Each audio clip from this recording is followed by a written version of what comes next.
আমাৰ যিটো কয় যে শিহৰিত হৈ গৈছে। আমাৰ শংকৰদেৱ সংঘৰ লগত প্ৰত্যক্ষ সম্পৰ্ক নাই, কিন্তু পেছাগত কাৰণত আজি বছৰ চৰেকৰ পৰা আৰম্ভ কৰি শংকৰদেৱ সংঘই সত্তাটোৰ মাজত নিজক জড়িত কৰি এখন বেলেগ পৃথিৱীলৈ লাহে লাহে সোমাই গৈছে।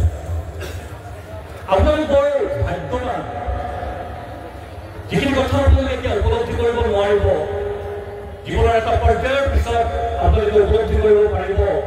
এই যে এতিয়া কোনোবা থিয় হৈ আছে, কোনোবা যাওঁ বুলি ভাবিছে, আপোনালোকে মানে এষাৰ মাত্ৰ আহ্বান জনাইছে, আপোনালোক ওলাওক, আপোনালোকে ৰৈ গৈছে। এই যিটো নীতি নিয়ম আৰু সংস্কাৰ আপোনালোকে শ্ৰীমন্ত শংকৰদেৱ সংঘৰ মাধ্যমেৰে শিকিছে, এয়া কিন্তু বৰ সহজ কথা নহয়। মই আপোনালোকক এটা কথা কওঁ, মোৰ ইয়াতে আহি মোৰ অৱস্থাটো যি হৈছে, ইজনৰ পিছত সিজন বক্তা বা পদাধিকাৰ বা ঠাকুৰীয়া ডাঙৰীয়া ইমান বেছি জ্ঞানৰ ভাণ্ডাৰ, তাত মোৰ ইয়াত বহি থাকি বা ইয়াত থিয় হৈ মোৰ অৱস্থাটো বৰ দুখ লগা আৰু শোচনীয় হৈছে। আচলতে মই কি ক'বলৈ যাম, সেইবাবে মই উপলব্ধি কৰা মাত্ৰ কেইটামান কথা আপোনালোকৰ আগত ৰেকৰ্ড কৰিব বিচাৰিছোঁ। আচলতে আপোনালোকৰ যিটো শক্তি, এই শক্তিৰ পৰা কেৱল শ্ৰীমন্ত শংকৰদেৱ সংঘ নহয়, কেৱল আপোনালোক নহয়, আপোনালোকৰ শক্তিৰ পৰা মই অকপতে ক'বলৈ বিচাৰিম যে সমগ্ৰ অসমীয়া জাতিয়ে শিকা উচিত, অসমে শিকা উচিত আৰু বৃহত্তৰ মানৱ সমাজে শিকা উচিত। মই আপোনালোকক আৰু এটা কথা কওঁ, আমি ভাৰতবৰ্ষৰ নাগৰিক। মোৰ দুটা অভিজ্ঞতা হৈছিল কাৰ্গিল যুদ্ধ ক্ষেত্ৰত পৰা এই আপোনাৰ শীতকালত ৰিপৰ্টিং কৰাৰ, কাৰ্গিল বেটল ৱাৰ বুলি আমি যিটো কওঁ, তাৰ পৰা আমি -60 ডিগ্ৰী চেলচিয়াছত আমি ৰিপৰ্টিং কৰিছিলোঁ। আমি কৰিছিলোঁ চিয়াচেনলৈ, যিটো আচলতে আটাইতকৈ ঠাণ্ডা বুলি কয়, -72 ডিগ্ৰী চেলচিয়াছত বীৰ জোৱানসকলে এই মুহূৰ্ততো আমাক ৰক্ষণাবেক্ষণ দি আছে। আৰু সেইসকল ভাৰতীয় সেনাৰ এটাই মাত্ৰ মত, আমি সুধিছিলোঁ তেখেতসকলক যে আপোনালোকে ইমান কষ্ট কৰি যিসকল ভাৰতীয় সেনাত যোগদান কৰিব খোজে তেখেতসকলৰ কাৰণে আৰু ভাল কথা, কিয় আপোনালোকে এনেদৰে কষ্ট কৰিছে, দেশৰ কাৰণে সেৱাই আগবঢ়াইছেনে? তেতিয়া তেখেতসকলে আমাক কৈছিল, আমাৰ এটাই মত, অৰ্থাৎ আমাৰ এটাই শ্লোগান, আমি সাৰ পাই আছো কাৰণে দেশবাসী শুই আছে। ভাৰতীয় সেনাসকল সাৰ পাই আছে কাৰণে দেশবাসী শুব পাৰিছে, শান্তিৰে শুই আছে। আৰু মই সেই জেৰ টানি মই আজি আপোনালোকক সাক্ষী কৰি কওঁ, যদিও বা কুশল ঠাকুৰে ডাঙৰীয়া বাটে কৈ গৈছে যে এইসকল আপোনালোকৰ সংঘৰ ভৱিষ্যত, এইসকলৰ মুখলৈ চাই সংঘ থাকিব, আছিল, কিন্তু মই আপোনালোকক পুনৰবাৰ কওঁ যে আপোনালোকে নিশ্চিতভাৱে ক'ব পাৰে যে শ্ৰীমন্ত শংকৰদেৱ সংঘৰ গৃহবাহিনী আছে বাবেই অসমৰ ভৱিষ্যত আছে, অসমীয়া জাতিৰ ভৱিষ্যত আছে।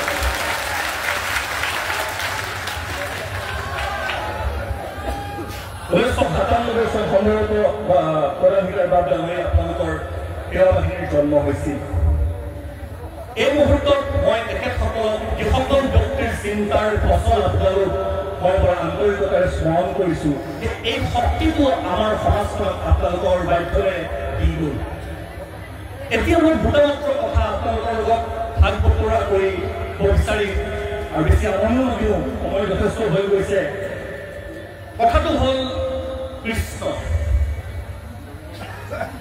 শংকৰদেৱ সংঘক কোনোবাই জানক বা নাজানক, শংকৰদেৱ সংঘৰ সদস্য কোনোবা হওক বা নহওক, এটা কথা সকলোৱে জানে, সংঘৰ অধিৱেশনত বিশেষকৈ কৃষ্ণ ইজনে সিজনক লগ পোৱাৰ লগে লগে কৃষ্ণ বুলি কয়। কিয় কয় আপোনালোকে এবাৰ ভাবকচোন, কোনজন কৃষ্ণৰ কথা আপোনালোকে কওঁতে মনত পায়, ইজনে সিজনক যেতিয়া লগ পায়? ভগৱান কৃষ্ণ, বাসুদেৱ দৈৱকীৰ পুত্ৰ কৃষ্ণ, নন্দ যশোদাৰ পুত্ৰ কৃষ্ণ, ভগৱানৰ অৱতাৰ কৃষ্ণ, কোনজন কৃষ্ণ? এবাৰ সুধিছেনে যে কোনজন কৃষ্ণ বুলি কওঁ যেতিয়া লগ পাওঁ? আপোনালোকে এবাৰ ভাবক তেওঁ কোনজন কৃষ্ণৰ কথা কওঁ, আপোনালোকৰ হাতত উত্তৰ নাথাকে। সেই কৃষ্ণ কোন ব্যক্তি নহয়, আপোনালোকে কোৱা কৃষ্ণ মোৰ অনুভৱ হৈছে এই কৃষ্ণ হ'ল দৰ্শন, যাক আমি কওঁ কৃষ্ণ দৰ্শন।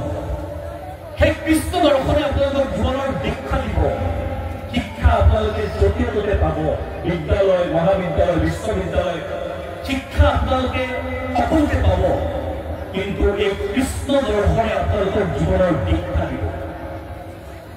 আমি যে কওঁ শিক্ষিত আৰু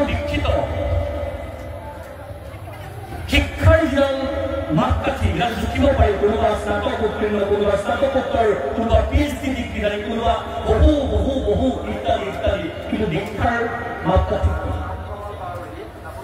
মাপকাঠি সংস্কাৰ দীক্ষাৰ মাপকাঠি আপোনালোক দীক্ষাৰ মাপকাঠি আপোনালোকৰ এই নিয়মানুবৰ্তিতা এই আপোনালোকৰ সংস্কাৰ সেইবাবে মই এই মুহূৰ্তত এইখন মঞ্চত থাকি সকলোকে ক'ব পাৰোঁ যে শ্ৰীমন্ত শংকৰদেৱ সংঘৰ কেন্দ্ৰীয় সেৱাবাহিনীৰ সদস্যসকলৰ যেতিয়া ডাঙৰ হ'ব তেখেতসকল যেতিয়া জীৱন যুদ্ধত নামি পৰিব তেখেতসকলৰ কোনো পিতৃ মাতৃ অনাথ আশ্ৰমত থাকিব নোৱাৰে বা থাকিব লগা নহয় সেইসকল কেন্দ্ৰীয় সেৱাবাহিনী বা সেইসকল যুৱক যুৱতী কেতিয়াও উশৃংখল আৰু বিশৃংখল হ'ব নোৱাৰে সেইসকল সেৱাবাহিনীৰ সদস্য কেতিয়াও সমাজৰ বিপদ আৰু আপদ হ'ব নোৱাৰে তেখেতসকল সমাজৰ সদায় সম্পদ হৈ থাকিব